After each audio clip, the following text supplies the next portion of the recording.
सुनो और याद रखना इस बात को, गौर करें क्या, मेरी तरफ देखे मेरे भाई। एक मकरान शाह बादशाह गुजरा है ईरान का, कुछ नरम दिल था।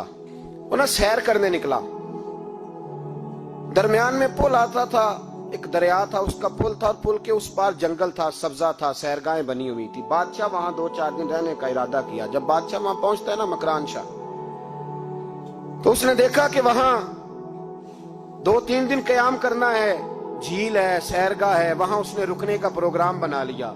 बादशाह तो अलहदा उसके लिए रिहाइश थी, सिपाही अलहदा रहते थे। यहां तो लोग कहते हैं ना, वो पुलिस को डांटते हैं, पुलिस को पूछते हैं, ओ भाई पुलिस तो तुम्हारे मतहत होती है, पुलिस तो समझ गई है कि तुम किस तरह उनसे काम लेते हो, उनको तो तुम अपने तहत रखते हो। पुलिस वाले अलहदा रहते थे, उसके साथ जो सिपाही गए हुए थे, गनमैन गए हुए थे। मकरान शाह सैर सपाटे पे रहता था। एक बूढ़ी औरत थी, उसकी एक गाय थी, वो जंगल के अंदर बूढ़ी रहती थी, गाय उसकी वहां चरती रहती थी। शाम को वो गाय घर लौटती, बूढ़ी दूध पी के सो जाती। सिपाही उस बूढ़ी के पास आए, कहने लगे तेरी गाय बड़ी सेहतमंद है, हमारे हाथ बेच दे। बूढ़ी ने कहा मेरे बुढ़ापे का सहारा है, उसका दूध पी के मैं जिंदा हूं, बेचूंगी नहीं। वही वाला काम जो हमारे मुल्क में होता है कि कीमत के साथ जमीन देनी है कि मुफ्त देनी है।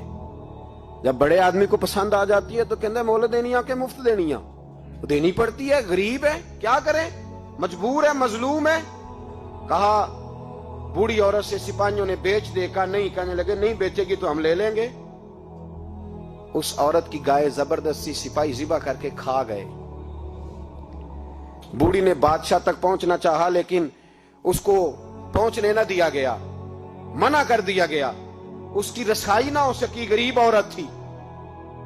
जिस दिन मकरान शाह वापस आ रहे थे ना, सैर करके पुल से गुजर रहे थे, तो किसी ने बूढ़ी से कहा कि बादशाह गुजरेगा। वो छुप के पुल पे बैठ गई और मकरान शाह जब पुल से गुजरने लगे तो बूढ़ी आगे आई और उसके घोड़े की लगाम पकड़ी।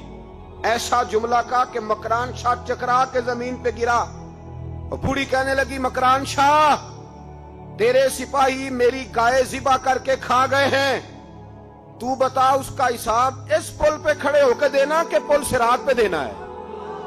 बता, यहां खड़े होके देगा कि वहां खड़े होके देगा? बोल। अरबाब इक्तदार, हुकूमत के वानों में बैठने वालों, बताओ ज़ैनब का हिसाब कसूर के चौक में खड़े होके दोगे कि मैदान महशर के चौक में खड़े होके दोगे? बताओ कहां हिसाब देना है, यहां देना है कि वहां देना है? हिसाब तो बहरहाल तुम्हें देना है। इस कौम को उसका हिसाब तो, ज़ैनब का हिसाब तो देना है, देना पड़ेगा, दिया जाएगा, पूछा जाएगा। बताओ यहां देना है कि वहां देना है? देना तो पड़ेगा।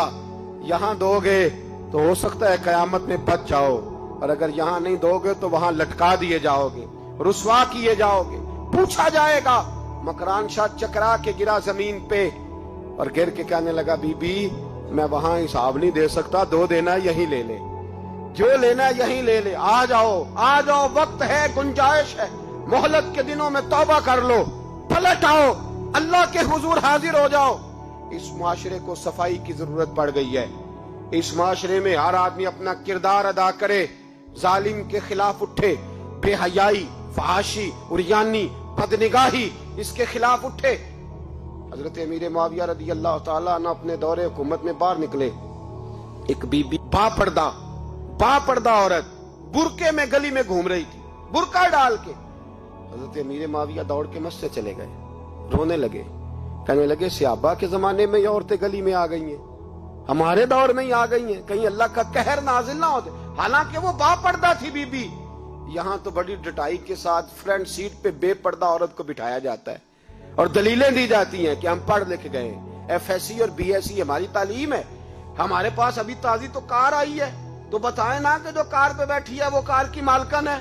यहां तो हर चीज खोल के बयान करना लोगों ने अपने लिए जरूरी समझ लिया है, अपने कल्चर का हिस्सा बना लिया है। खुदारा फाशी के खिलाफ, बेहयाई के खिलाफ, उरियानी के खिलाफ उठो और इस पुल को बांधो। जब तक फाशी रहेगी, उरियानी रहेगी। पाकिस्तान में 10 के करीब बच्चों के साथ रोज ज्यादती होती है। ये आपके कौमी अखबारात की आज सुबह की रिपोर्ट है।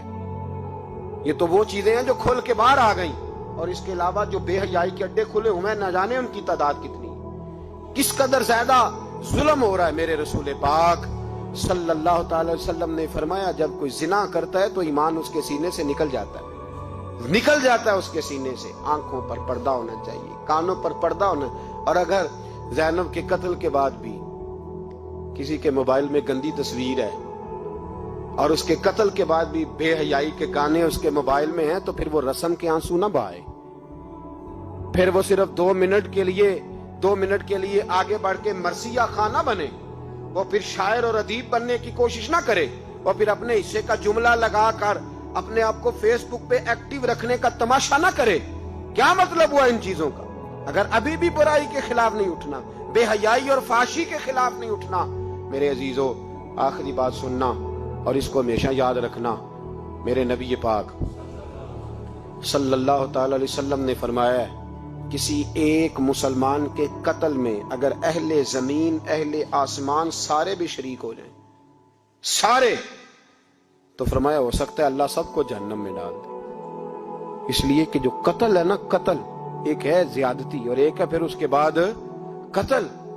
एक इंसान का कत्ल इंसानियत का कत्ल है। इतना बड़ा जुल्म। और यहां तो अब कत्ल की खबर आ जाए ना अखबार पे तो इतनी दिलचस्पी वाली रहती नहीं। इतने लोग कत्ल हो गए, कोई अर्ज नहीं। ये तो हमारे यहाँ तो किसी सियासतदान की शादी की खबर आएगी तो वो दिलचस्पी वाली होगी, उस पर तबसरे होंगे, कमेंट्स होंगे। एक बंदा मर गया, ठीक है, गरीब आदमी था, कत्ल हो गया, जान छूटी, माज़अल्लाह, उस पर कौन तवज्जो करता है? यहाँ तो इनके मेले छेले तमाशों पर लोग तबसरे करते हैं। ये जो कोई नई एक्टिंग करके दिखाते हैं उस पर हमारी तवज्जो जाती है। इतनी औरतों ने खुदकुशी कर ली इसलिए कि शाम को खाना नहीं था, बच्चों समेत दरिया में कूद गई। ये होता रहता है, इसकी खैर है, माज़अल्लाह। ये तो सारे जमाने में। ये देखो कि किसी सियासी लीडर ने कोई नई एक्टिंग की है तो उस पर तबसरा करते हैं, उस पर थोड़ी देर बैठते हैं। ओ खुदा के बंदो, अपनी तरजीहात बदलो। मैं कहा करता हूं, इनकी गाड़ियों के पीछे भागना छोड़ दोगे तो ये सही हो जाएंगे। इनकी जायज नाजायज चीजों पर नारे लगाने बंद कर दोगे तो ये सही हो जाएंगे। खुदारा, ज़ैनब तो चली गई पर हमें एक पैगाम छोड़ के गई है कि फाशी के खिलाफ उठ खड़े हो। अब जुल्म के खिलाफ लड़ना सीखो। अब अपने अंदर ये ताकत पैदा करो, अब ताकत पैदा करो। हमें सारा पता होता है लेकिन इसके बावजूद हम जालिमों के साथ खड़े होकर उनकी तारीफें करते हैं, तस्वीरें लगाते हैं, सपोर्टर वोटर बनते हैं। अब इस काम से बाज आ जाओ। खुदारा, अब भी समझ जाओ। ऐ अल्लाह, जुमे के दिन इस इज्तिमा में तेरी बारगाह में दुआ करते हैं, खुदावंदा सारी बेटियों को हिफाजत का पर्दा अता फरमा। अल्लाह सब के लिए हिफाजत के पर्दे नसीब फरमा। और मेरे मौला, जालिमों को कैफरे किरदार तक पहुंचा। अल्लाह इन जालिमों को निशाने इबरत बना। खुदावंदा